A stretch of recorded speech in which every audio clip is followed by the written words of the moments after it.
días vamos a dar inicio a la mesa de ponencias 22, Género, Feminismos y Diversidades. Muchas gracias por acompañarnos en esta última mañana de las jornadas de AINCRIT. Vamos a empezar con la ponencia de Jessica Castañino, Mariano Cervantes y María Lucía Munizaga, que son de la Universidad Nacional de Córdoba, del Instituto de Artes del Espectáculo de la UBA, y su trabajo se titula Guaridas disidentes, objetos teatrales, registro de historias y memorias de vida. Bienvenides.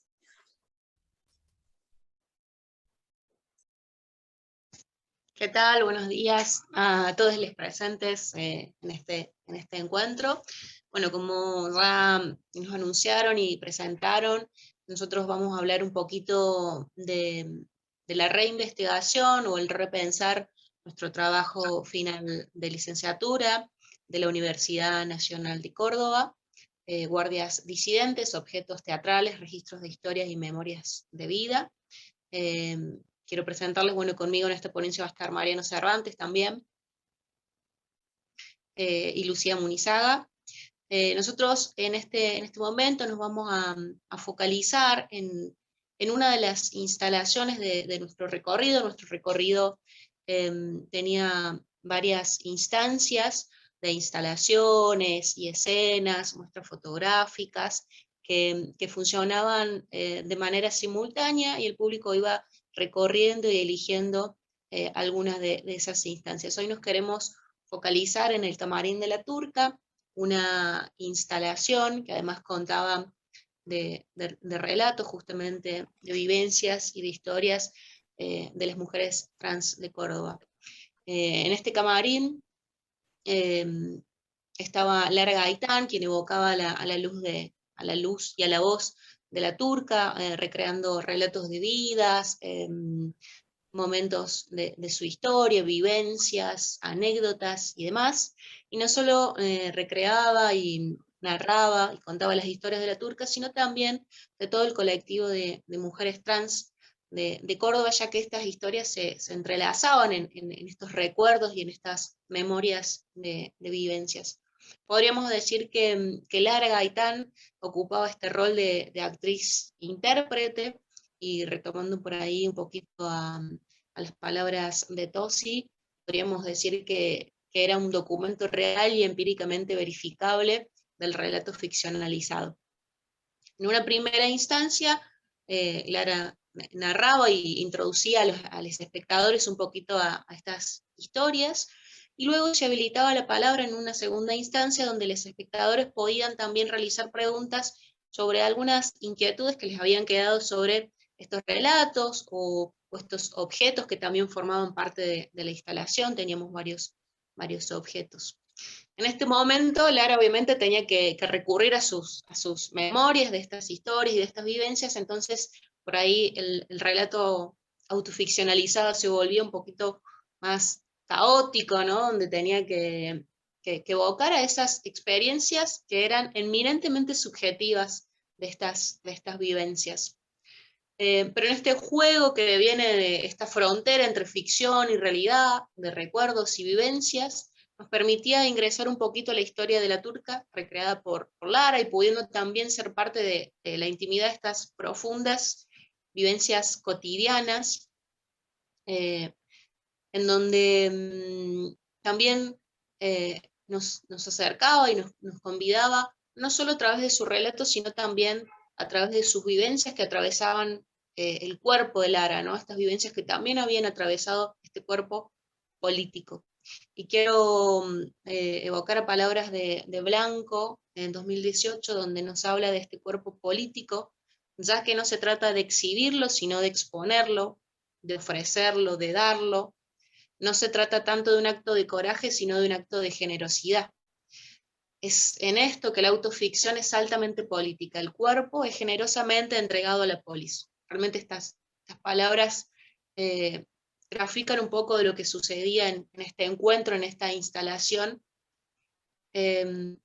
donde habíamos seleccionado cuidadosamente objetos que pudieran acercarnos un poquito a este fragmento de vida de Lara.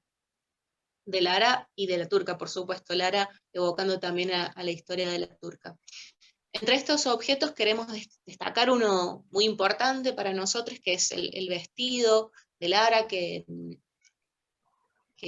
nombraba y evocaba que había utilizado la turca en sus cumpleaños, y que además estaba posado en un maniquí, en un lugar superior de este camarín, que hacía que tuviera mucha pregnancia. Indagando un poquito en lo que significa también el maniquí, que viene del holandés, mannequin, hombre pequeño, encontramos un poquito una indagación sobre este concepto que hace Yadai Larios, en donde nos dice que el origen remoto del maniquí está en el haber sido una réplica, un doble imaginario, etéreo del hombre, concebido así también por algunas tribus primitivas como el recipiente del alma. Nos queremos quedar con este mensaje, con esta mirada como recipiente del alma, porque no solo que sentíamos que era en cierta forma un recipiente del alma y de las historias de la turca a través de estos relatos que se entrecruzaban con los objetos, con las memorias, con las fotografías, sino también del colectivo LGTBIQ+, porque este maniquí también había sido y es actualmente un maniquí que utiliza Ángel, un costurere, donde a través de ese maniquí ha realizado y sigue realizando muchísimos vestuarios y ropas que son utilizados por gente que después marcha en estas marchas tan lindas, disidentes del orgullo de Córdoba capital. Podríamos decir entonces que este cruce de elementos ha logrado captar en cierta forma la esencia y el espíritu de tanto la turca como tantas historias de mujeres trans en esta pequeña instalación y a través de estos elementos. Bueno, doy el paso a Lu. Sí. Bueno, muy buenos días a todos. Yo quería también comentar acerca de los objetos que decía Jess, no sé si se me escucha bien ahí. Bien, estos objetos, la gran cantidad de ellos eran contenidos, formaban parte de Mi lucha, mi identidad, ahora vamos por lo que está, que fue una muestra realizada en el 2018, que estuvo a cargo de Celeste Giachetta, Lara Gaitán y Lautaro Cruz, que podríamos decir que fue uno de los primeros archivos y construcciones colectivas de la memoria trans de Córdoba.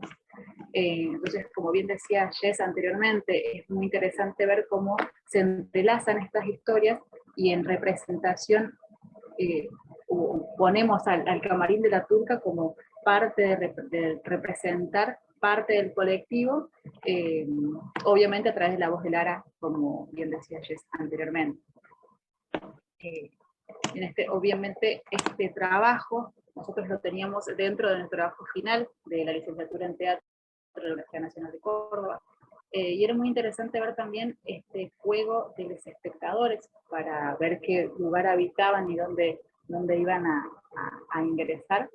Entonces era muy, muy lindo ver cómo se entrelazaban no solamente las historias de los intérpretes, de quienes representaban y quienes traían a través de estas historias y estos recuerdos a los intérpretes, sino también de los espectadores. Entonces era una gran red de historias dentro de esta casa del peligroso arcoíris.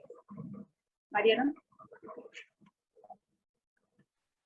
Bueno, y uno de los temas que abordaba las fotos que había en este camarín era el tema del carnaval. Una de las fotografías era de la turca en sus fiestas de cumpleaños, que a propósito llevaba a su barrio los corsos, ¿no? Los corsos, las murgas, y nos parece interesante reflexionar hoy sobre eso porque las identidades trans, las feminidades trans, los varones trans, las personas no binarias, comentan de que el carnaval, la fiesta, la murga, la noche es un lugar un poco seguro, ¿no? de amor, de afecto y de encuentro, al contrario de lo que es los 365 días del año, por ahí los espacios públicos, para las identidades que no encajan en la heteronorma obligatoria.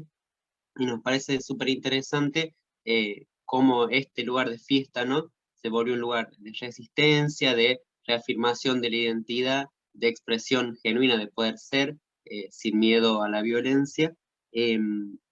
y también pensar lo que estamos hablando de hace 40 años, ¿no? La turca vivía en un barrio periférico de Córdoba capital, que es Villa Siburu, y pensamos eso hace 40 años, pero pensarlo hoy también, ¿no? Para la comunidad LGBT es muy complejo ser, por ejemplo, yo con mi existencia marica sé que no es lo mismo ser gay en la ciudad o en el centro que en los barrios periféricos, y bueno, por eso también nos parece súper interesante traer la experiencia de la turca, su cumpleaños, su fiesta en los barrios, y el carnaval como territorio, ¿no? De fiesta, de encuentro,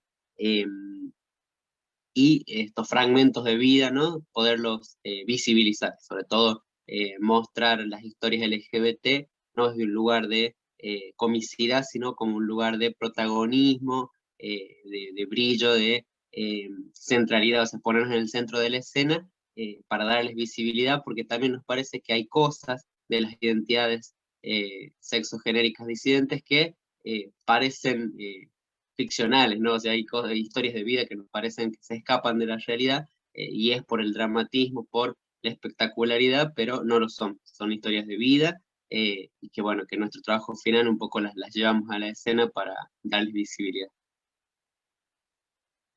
Yo hasta ahí, no sé si vamos a agregar algo más. Perfecto.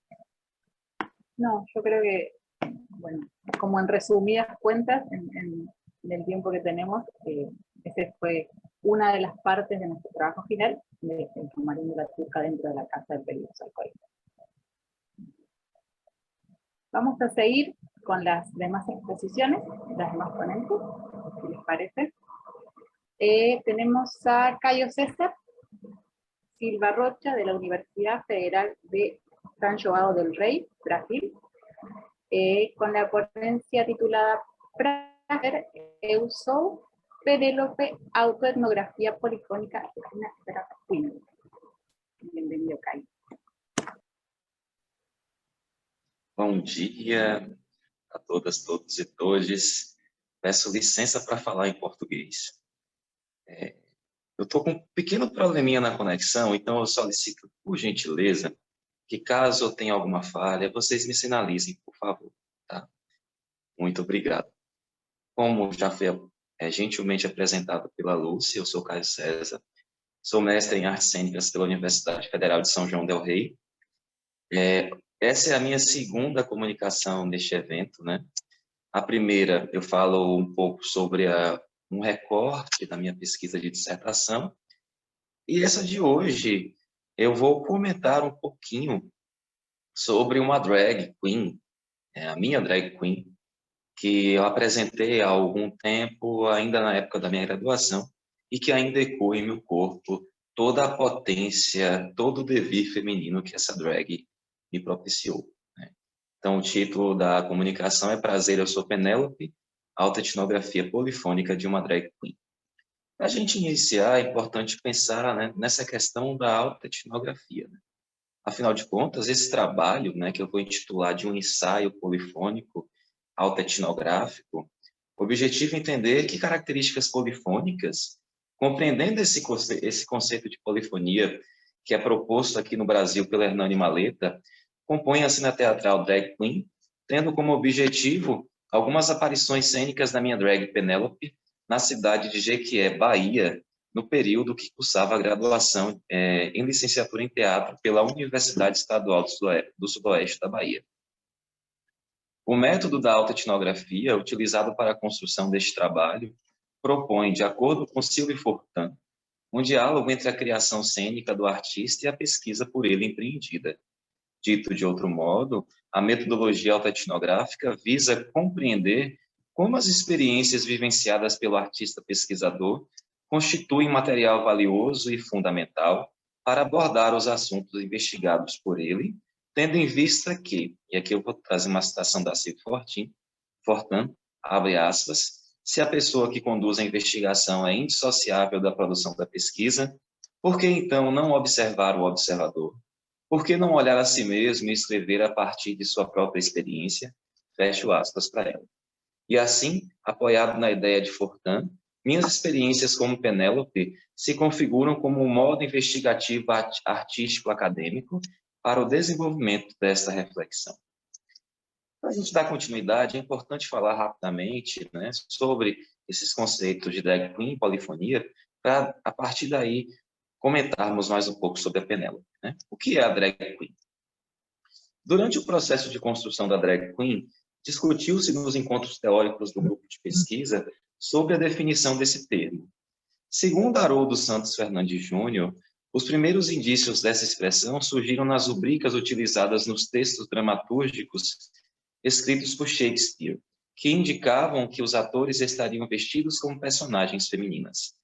No Brasil, como informa João Silvério Trevisan, a figura drag ganha maior visibilidade na década de 1990, quando homens homossexuais, em sua maioria, se caracterizavam como mulheres para se apresentarem em bares, boates e espetáculos teatrais. Mas, afinal de contas, o que é a drag queen? Guacira Lopes Louro relata que a drag é uma figura pública que se apresenta em espaços públicos. Contudo, abro aspas para Louro, descobrir em seu processo de produção é, pois, uma tarefa difícil. Fecho aspas. Tal afirmativa se justifica pelo fato do camarim ser um ambiente em que ela se monta, se transforma numa diva pronta para brilhar em seu show de dublagem e ou espetáculo teatral. Esse processo de montaria supõe diversos truques, como a ocultação do pênis e uma cuidadosa depilação. Ainda de acordo com Louro, esse processo continua, novamente abro aspas, com uma exuberante vestimenta, muita purpurina, sapatos de altas plataformas, que se completa com uma pesada maquiagem, corretivo, batom, muito blush, cílios postiços e perucas. Ao executar, por fim, seus últimos movimentos, retocando o batom ou o delineador dos olhos, a drag baixa. É nesse momento que a drag efetivamente incorpora, que ela toma corpo, que ela se materializa e passa a existir como personagem. Fecho aspas. Com base nessa perspectiva apontada pela autora, Jo Fagner nos diz que, ao dar vida à Queen, o corpo do artista, agora transformado, borra os limites impostos ao masculino, dando vida, mesmo que cenicamente, ao seu sonho tópico feminino, através de roupas, perucas e acessórios apropriados, enquanto o palco se configura como um lugar de transgressão das normas que consubstancializam os corpos femininos e masculinos e que ditam como cada um deles deve se portar de acordo com a sua marca corporal. Assim, ao transgredir essas fronteiras, as drags, abro aspas para Louro, embaralham e confundem os sinais considerados próprios, fecho aspas, ou adequados para homens e mulheres. O corpo drag é um corpo que se monta, se cria, se transforma ou se fabrica. Rapidamente falando sobre polifonia, né, é um termo, como eu disse, ele foi proposto aqui no Brasil pelo Hernani Maleta, e o autor ele informa que esse conceito surge a partir dos escritos do filósofo Mikhail Bakhtin e significa multiplicidade de vozes em um mesmo espaço. Nessa perspectiva, é possível compreender que a polifonia ocorre a partir da junção de elementos que são incorporados à cena, como a música, a dança, a cenografia, o figurino, a performance, a maquiagem, a projeção de vídeos, dentre outros. Contudo, essas vozes não atuam como elementos coadjuvantes, elas são independentes e ou equivalentes, ou seja, são autônomas e têm igual importância para a construção da apresentação do espetáculo teatral. E como nos diz o próprio Maleta, é impossível, no teatro polifônico, eleger uma matéria protagonista. Isso se encaixa muito bem com uma apresentação cênica da drag. Afinal de contas, todos os elementos que são levados para a cena, a música, o figurino, a maquiagem, a iluminação, a cenografia, tudo isso é muito importante, é fundamental para que a drag ela venha, como aqui a gente costuma dizer, para que a drag baixe no corpo do artista drag. Então é fundamental que todos esses elementos estejam aí ocupando esse protagonismo, Todos eles são protagonistas da cena, Então, eu vou falar rapidamente para finalizar sobre a polifonia da cena da Penélope, E é importante pontuar que ela vai surgir entre 2014 a 2015, foi um processo de um ano e meio, se não me engano, de preparação, né? Entendendo como seria essa drag, buscando compreender quais são o que me afetava, né? Aquilo que é feminino que me afetava e que eu podia incorporar na construção dessa, não vou dizer nem personagem, acho que a drag vai muito além de uma personagem, dessa persona. Afinal de contas, ela traz um elemento que vai muito além de um personagem. Ela possui características que são muito próprias nossas, né? E que são potencializadas por esse instinto feminino que a drag traz, né? Então, ela surgiu a partir dos encontros práticos e teóricos de um grupo de pesquisa que participei ainda na época da minha graduação, né? O grupo de pesquisa Gap Motos, coordenado pelo professor querido Haroldo Fernandes Júnior, né? E ela vai aparecer pela primeira vez em 2015, no final de 2015, no experimento cênico que a gente tinha que dublar canções dos anos de 1970. Né? E a música escolhida pela Penélope foi uma canção da Bonnie Tyler. Então, nós tínhamos ali peruca, maquiagem, vestido, chale, salto alto e meia calça preta. Transformavam o meu corpo masculino em um corpo que ultrapassava, borrava as fronteiras que instituem os limites impostos pelo gênero. Naquele instante já não era mais Caio, mas sim Penélope. Além dos componentes citados, outras vozes se atrelavam a esse novo corpo, como a iluminação cênica e a já referida dublagem, imprimindo à cena drag um caráter altamente polifônico. Partindo dessa lógica, ao me apropriar desses elementos, sou tomado por uma força que me transforma, que faz com que o corpo masculino assuma uma característica extremamente feminino. A voz se torna mais suave, quase inaudível. O olhar é mais contido e sedutor.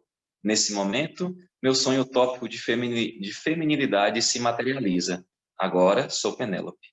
De acordo com Joe Fagner, esse método de caracterização pode ser compreendido como um momento de veneração, louvor, reverência ou de celebração ao feminino.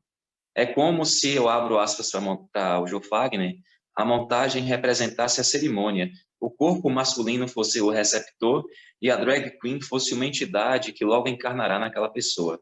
Fecho aspas. Esse ritual de passagem ocorre graças ao culto e à apropriação de um belíssimo vestido, do salto alto, do batom, do blush, pulseiras, brincos, cílios postiços, sombras, do delineador e do rímel.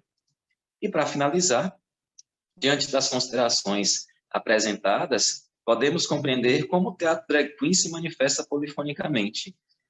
E eu abro aspas para uma letra. Por meio do entrelaçamento de múltiplos discursos autônomos, simultâneos e equivalentes, fecho aspas, que enviam ao público diversas mensagens vindas do figurino, da iluminação, da corporeidade, da plasticidade e da musicalidade, como também do cenário e da maquiagem. Nessa lógica, é oportuno asseverar que, de acordo com Juliana Mota, abro aspas para ela, o discurso manifestado pelo figurino altera e é alterado pelo discurso proposto por meio do movimento corporal, que altera e é alterado por aquele produzido por intermédio da cena, que altera e é alterado pelo discurso expresso pelo caminho do som pelo espaço. Fecho aspas. Em outras palavras, essas vozes que são agregadas ao experimento não se constituem como auxiliares da cena. Na verdade, elas atuam de modo autônomo e equivalente, dando vida, corpo e voz ao teatro que é apresentado. Essa polifonia é evidenciada também no corpo do artista drag queen, uma vez que estabelece um potente diálogo interdisciplinar entre os elementos da cena, o que visibiliza, segundo Juliana Mota, a diversidade de expressões artísticas que perpassam o corpo do ator, ao mesmo tempo em que criam um discurso próprio, influenciam e se deixam influenciar pelos outros múltiplos discursos, de acordo com a ideia de polifonia cênica. É isso. Muito obrigado a todas, todos e todes. Muchísimas gracias, Caio. Vamos a seguir con la siguiente ponencia. Es de Alejandra Toledo Nespral, de Evolución de Teatro, Las Napias, Comunidad de Mujeres Payasas. El título de la ponencia es Desafíos para la construcción de una payasería feminista en Latinoamérica. Debate del 8ª edición del festival Ese Monte de Mujer Payasa 2021 Brasil. Bienvenida, Alejandra. Gracias, Lucía. Un gusto estar escuchándolos y compartiendo acá con mucha atención. He anotado ahí algunas cosas. Ojalá tengamos tiempo para poder conversar. Bueno, rápidamente voy a plantear los ejes de la ponencia, que después seguramente va a poder estar en manos de todos para que la podamos compartir al terminar las jornadas. Bueno, como decía Lucía, mi nombre es Alejandra, vivo en Córdoba y soy, creo que en este orden, payasa, actriz e investigadora independiente de aquí de la ciudad, y participo en un grupo, Balbuceando Teatro, ya de casi 20, 21 años de trabajo en la ciudad, y en el colectivo o en la comunidad de payasas que se llama Las Napias. Bueno, Ese Monte de Mulher Payasa es un festival de payasas brasileras que es el de mayor tradición. Nació en el año 2005 a partir de la necesidad de ampliar el reconocimiento de la payasería femenina.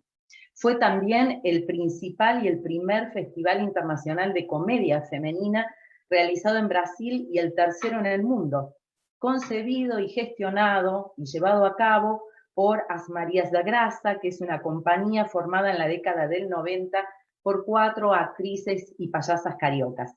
En la actualidad, y esto es muy interesante para que podamos observar el devenir, el evento reúne diversos lenguajes del ámbito de la comicidad. No solamente payasería, sino burlesco, trans, queer, performance, circo y expresiones callejeras. As Marias das Graças decidieron realizar este año una versión virtual del festival en tiempos pandémicos, a la que sumaron también en formato virtual una serie de disertaciones, debates, presentaciones de libros e investigaciones acerca de la comicidad femenina y de las disidencias.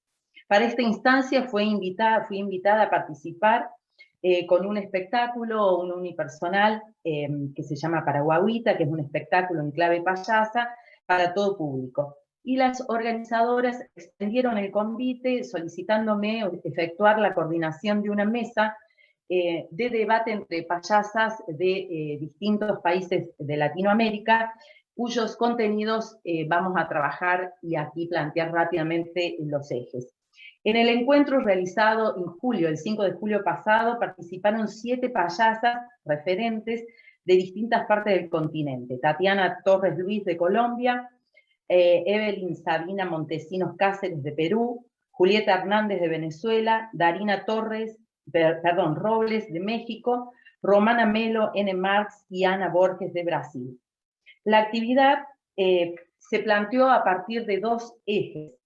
El primer eje era cuáles son las dificultades actuales para la construcción de la payasería femenina o payasería de mujeres que ustedes observan en cada uno de sus territorios, y cuáles son los desafíos colectivos de la payasería realizada por mujeres en el territorio donde sus organizaciones desarrollan la actividad.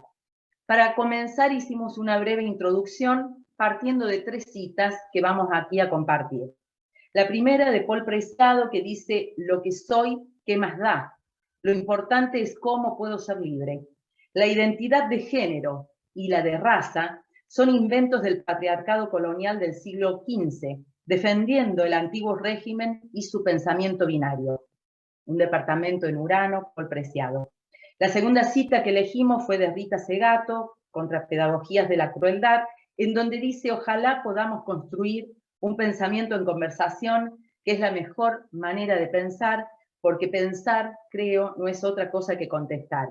Y por último, una cita de Gardis Hutter: la payasa es una poeta, alguien que tiene una manera especial de situarse generosamente en el mundo.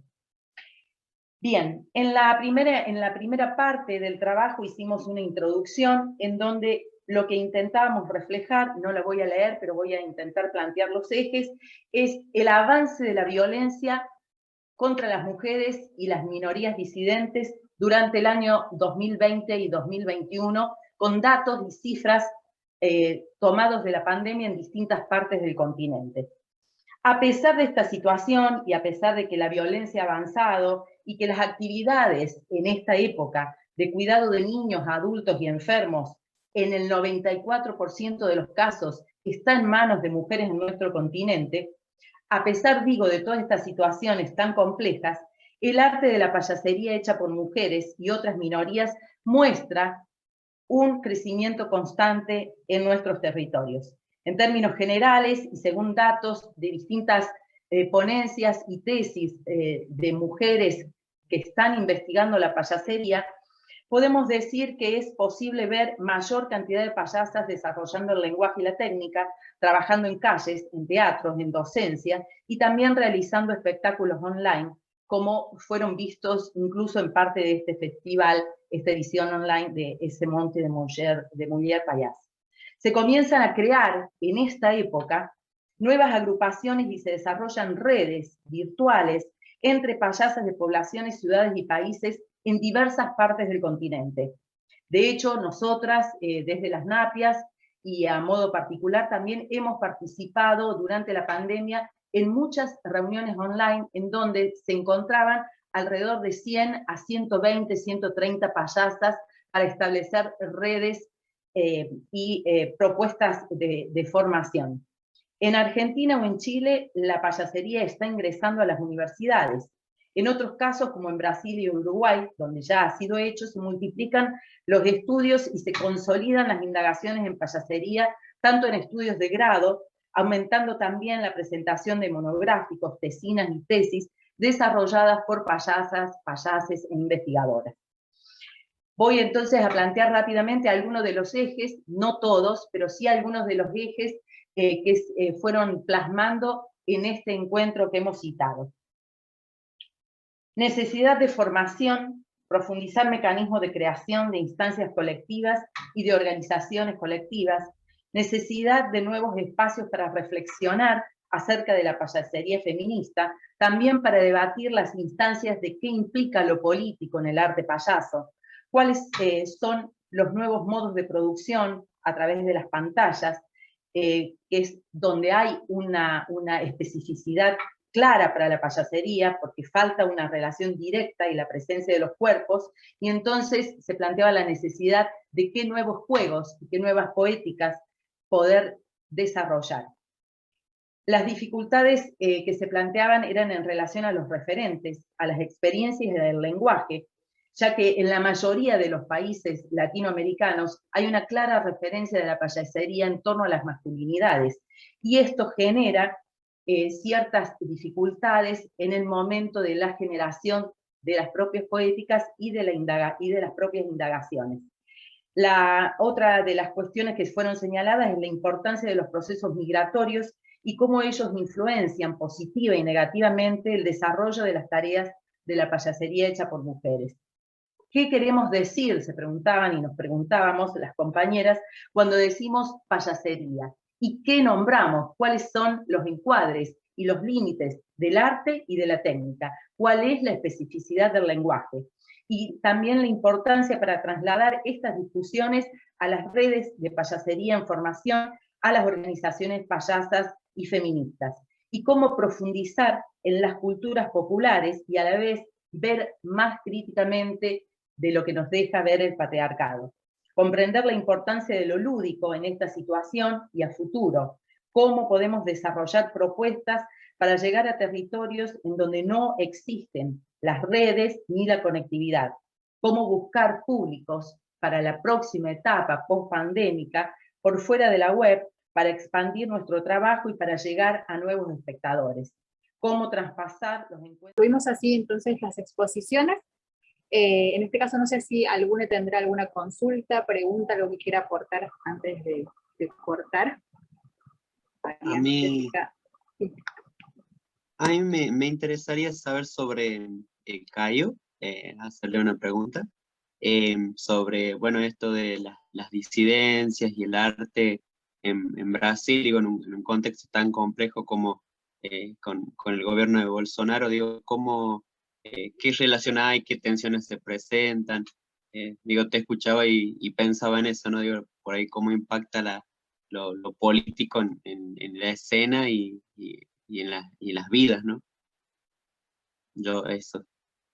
Muito obrigado pela pergunta. Realmente, a gente está vivenciando um momento muito desafiador aqui do país, diante desse desgoverno, né? Eu não gosto nem de citar o nome dele. E a arte vem sendo muito censurada. Acho que desde a ditadura militar, a gente não viu tanta censura aqui no nosso país em relação à arte. E a arte que propõe, né, uma discussão LGBT, né, como muitos dizem LGBTQIA+, vem sendo extremamente censurada. A gente teve recentemente, isso eu vou falar um pouco da pesquisa, né, o Ministério da Educação, junto com o Ministério da Família, que é presidido por aquela senhora vergonhosa, a Damares, estão boicotando pesquisas em relação de gênero e diversidade sexual, justamente com uma ideia de que não agregam, não falam aí da família tradicional brasileira, ou seja, a família heterossexual. Mas isso antes, né, a arte já vinha sendo muito censurada. Desde o início desse desgoverno, né, os editais estão cortando mesmo propostas sobre diversidade sexual e de gênero que a gente tinha nos governos anteriores, né? Há uma censura ferrenha, não quer falar, o governo não quer que se fale sobre isso.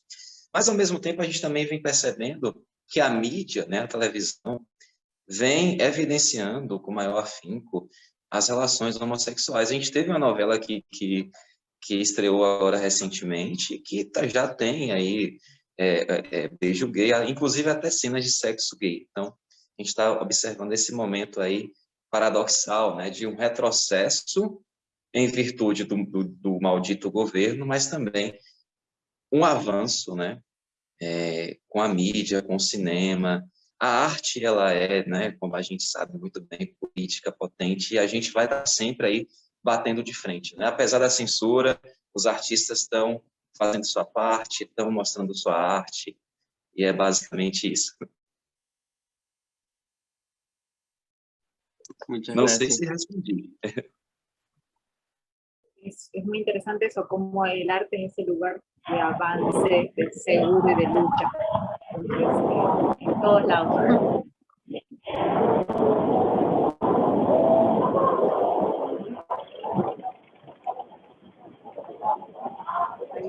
Hola. Yo tenía... Sí, creo que me faltaba poner a mí. No sé si esperamos que termine las preguntas o puedes poner ahora. Si lo podemos hacer ahora, perfecto. Yo te había presentado, dame un segundito y volvemos a la presentación. Gracias. A ver.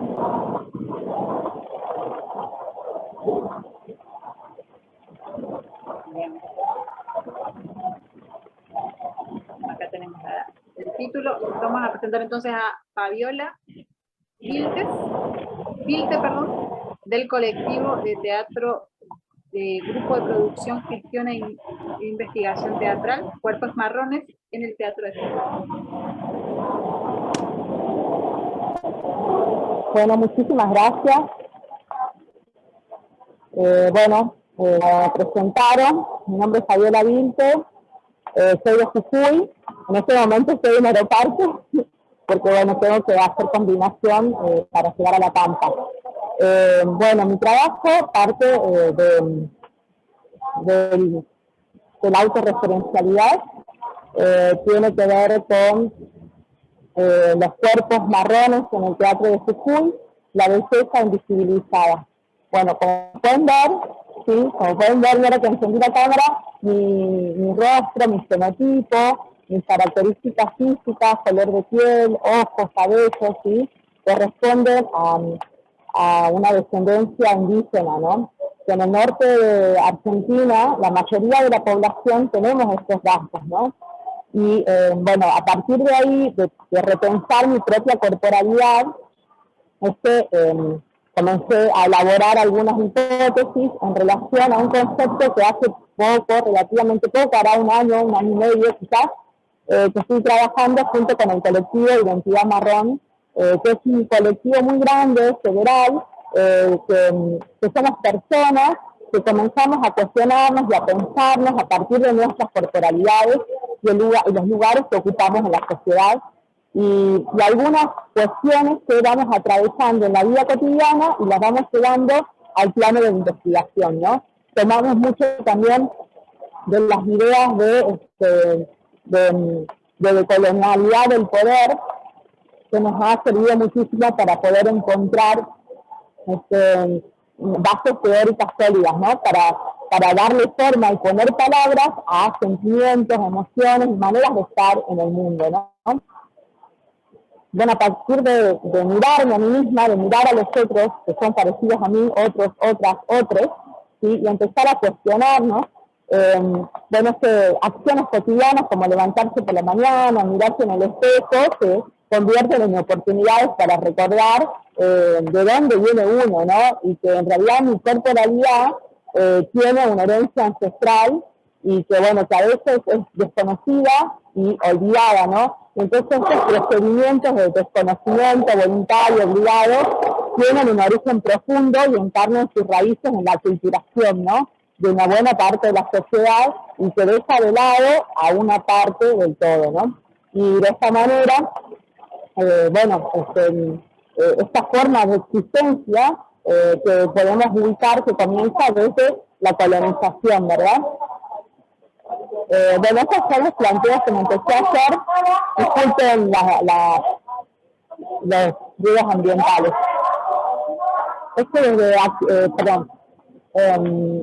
Quería compartirles también de que una de las preguntas que me empecé a hacer, varias preguntas que me empecé a hacer, cuántos acontecimientos pueden desatarse a partir de generar preguntas, ¿no? Cuántos paradigmas podemos llegar a cuestionar, cuántas prácticas sociales no encierran en sí mismas matrices de racismo, sexismo y patriarcado. La perspectiva feminista, el feminismo, me permitió repensar el cuerpo, pero además desde un lugar antirracista, ¿no? Entonces feminismo y antirracismo se cruzan también en una nueva manera de militar, de alguna manera, y de militar en el campo teórico, ¿no? Y bueno, había muchas preguntas, otras de esas es cuál es la imagen de nuestras corporalidades, ¿no? En las calles de Jujuy hay muchas personas parecidas a mí, como les decía, pero observo y recorro sus espacios y puedo ver que dónde están las personas racializadas, ¿no? En qué lugares, están en los lugares subalternos de la sociedad, ¿no? Entonces uno tiene que recorrer la ciudad y entonces qué color tienen las calles, ¿no? Qué colores tienen los puestos de feria, los carros de vendedores ambulantes, en las cocinas a quién nos encontramos trabajando, en los lugares de la limpieza, o en las oficinas, o en las instituciones públicas. Los trabajos que accedemos las personas que estamos racializadas son trabajos de menor prestigio. Y en ese sentido también pensaba, ¿no? Que Jujuy, por ejemplo, el lugar donde habito, siento que también tiene esas estructuras coloniales a flor de piel, ¿no? No es resentimiento, ¿no? Lo que me motiva a esta indagación, a esta escritura, sino es un sentimiento que me embarga, ¿no? Es empezar a pensar otro lado de la identidad, ¿no? Y otro lado también de las maneras de ser del cuerpo, ¿no? Es algo que me abarca por completo, como les decía, no, me levanto a la mañana y no puedo dejar de pensar en quién soy. Entonces mi cuerpo y el espacio público lucha por la representatividad, ¿no? Y bueno, es a partir de pensar situaciones en la vida cotidiana en la que mi transitar es subalterno, aunque pueda acceder a algunos lugares, a algunos espacios, ¿no? Por ejemplo, sin embargo, la vida cotidiana no siempre es así, ¿no? Uno, por su color de piel o por su fenotipo, también comienza a ser objeto de otras miradas, ¿no? Hay lugares en los que puede habitar y hay lugares donde tácitamente está negado el acceso, ¿no? todavía existe el postulado, o sea, lo que postulamos de identidad marrón es que existe un racismo estructural en la Argentina y que de eso se habla muy poco, ¿no? Entonces, pensar si eso existe en la vida cotidiana, ¿qué pasa con los otros sistemas, no? ¿Qué pasa en el teatro? Entonces, así que también comencé a pensar en este concepto de belleza, ¿no? Que hay un concepto de belleza hegemónico que ha sido construido y que el lugar que se nos ha asignado a nosotros, ¿sí?, las personas de otro color de piel, que también que hay muchos eufemismos para llamar, ¿no? Cabecita negra, negro, negra, y sin embargo no somos totalmente afrodescendientes, ¿no? ¿Cuáles son esas problemáticas que se nos va cruzando las personas que somos descendientes de pueblos indígenas, pero que vivimos en las ciudades, o las personas que tenemos estos rasgos, pero hemos tenido que olvidar nuestras raíces, desde olvidar la lengua hasta olvidar estos olvidos obligados, ¿no? Entonces, cómo esta crisis de identidad también, cómo nos posiciona a nosotros en el campo social, ¿no? Y podemos reconocer que también el cuerpo femenino también es doblemente, recibe doblemente esa estigmatización, ¿no? Entonces, ahí me encontré con una autora, una poeta que se llama Chana Mamaní, que es hija de migrantes, que reside acá en Buenos Aires, y ella habla de una belleza contrahegemónica en un trabajo que hace en un poemario que se llama Lengüetazo Marrón, donde nos pone a los cuerpos marrones, ¿sí?, en un lugar del deseo, ¿no? Generalmente nosotros estamos en un lugar de la marginación, pensemos en la pobreza, ¿sí? ¿Qué rostros tiene la pobreza? Pensamos en las cárceles, ¿qué rostros tienen las cárceles, no? Cuando pensamos en la estereotipación de nuestras representaciones, ¿no? Y en el Lengüetazo Marrón yo encontré esto, ¿no? Ella dice, aquí descolonizamos esa lengua heteropatriarcal pomela, racista, clasista. Aquí habitan lenguas deseosas, construidas desde la curvatura más elevada hasta la profundidad revoltosa de las cabeceras gruesas. Habitar el erotismo, apropiarse de los colores, embellecer el derroche de las lenguas marrones. Aquí estamos en otro lugar, en el lugar del deseo que muy pocas veces habitamos, ¿no? Y en el lugar de la belleza también, ¿no? Y creo que también esta corporalidad que compartimos digamos, de alguna manera está siendo invisibilizada, ¿no? Esta invisibilización de los pueblos originarios, de pensar que la Argentina desciende de los barcos, ¿no? De pensar que estos 200 años de historia son todo, cuando en realidad tenemos muchísimos años más. Tenemos la cosmovisión andina, más de 5.500 años. Esa invisibilización histórica también, ¿sí?, se traslada a otras prácticas, ¿no? Entonces lo que yo empecé a indagar es en el teatro, ¿sí? Si se traslada al teatro o no, ¿sí? Y es así que realicé, ¿no?, una serie de entrevistas a compañeros que son actores y actrices que trabajan en Jujuy y que han tenido múltiples experiencias, ¿no? Lo que yo me propongo es como tomar como punto de partida, ¿no? Profundizar en una perspectiva feminista, antipatriarcal, antirracista, aplicado al campo de la investigación artística, ¿no? Lo que me habilita a interpelar al poder colonial y a los espacios académicos donde la hegemonía es todavía blanca y eurocentrista. Y bueno, en este trabajo se hace una producción de una subjetividad otra para descolonizar la belleza y la investigación teatral, develando los silenciamientos de las teorías coloniales. Es un proceso en construcción, ¿no? Construir un campo teórico que aborde el antirracismo junto al feminismo para poder repensar estas prácticas, ¿no? Bueno, finalmente, quería ir avanzando rápidamente. Yo realicé entrevistas a compañeros de teatro para saber cómo aparecen los cuerpos marrones en la escena, ¿no? Y los cuerpos marrones en la escena, en Jujuy,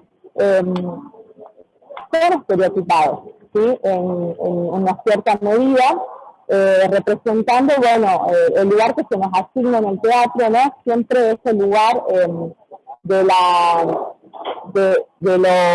como vuelvo a repetir, del estereotipo, de la caracterización racial, ¿no? Por ejemplo, muchas prácticas también se va revelando, una de ellas que es el brown face, ¿no? Cuando hay un personaje protagónico que es que tiene rasgos indígenas, muchas veces ese personaje protagónico lo interpretan personas blancas, ¿no? Y cuando los cuerpos marrones están en escena, generalmente lo hacen desde un lugar marginal o este llamado personaje pueblo, ¿no? Donde puede ser reemplazado por cualquier otro actor, ¿no? Donde no importan las características o las capacidades de interpretación, sino solamente el aspecto físico, el physique du rol, ¿no? Que se denomina. Sin embargo, en el teatro independiente existe mayor libertad, ¿no? El teatro independiente, a diferencia de prácticas como el que hemos tenido en Jujuy, ¿no? Experiencias de teatro oficial, con el Teatro Cervantes, por ejemplo, que había realizado varias obras en Jujuy, una de ellas El reloj de la discordia, y bueno, podemos evidenciar que todavía existe racismo en el teatro, y que es el teatro independiente el lugar de ruptura, donde pasa por encima de las clasificaciones de las personas, y bueno, tomé dos ejemplos, ¿no? Las actrices que interpretaron la obra de Tito Guerra, Manta de Plumas.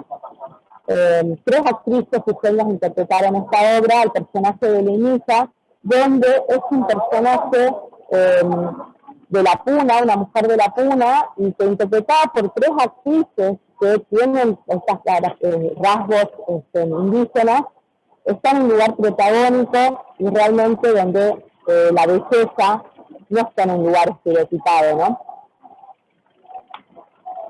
Y bueno, y para ir cerrando,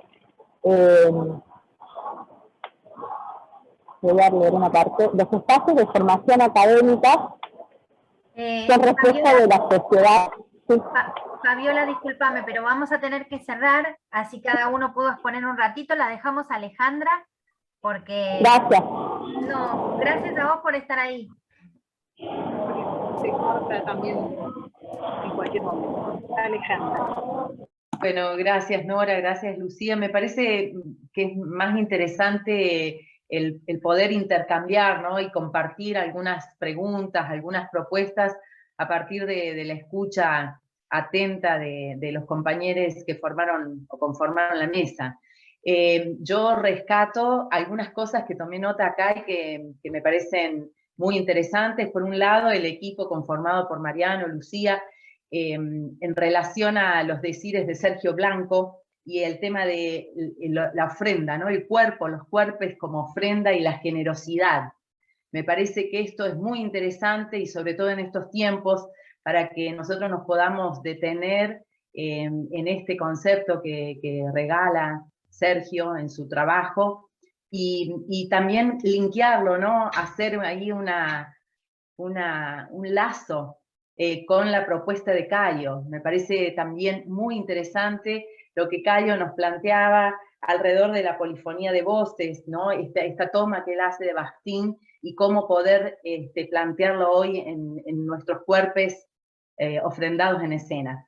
Me parece también muy importante, y saludo la propuesta de Cayo casi al pasar, de plantear al drag queen no como personaje, ¿no? Sino como otra cosa. Y desde allí yo siento una unidad, ¿no? Más que siento, veo, y tengo mucha alegría por eso, porque bueno, también desde acá estamos pensando a la payasería, por ejemplo, no como un personaje, ¿no?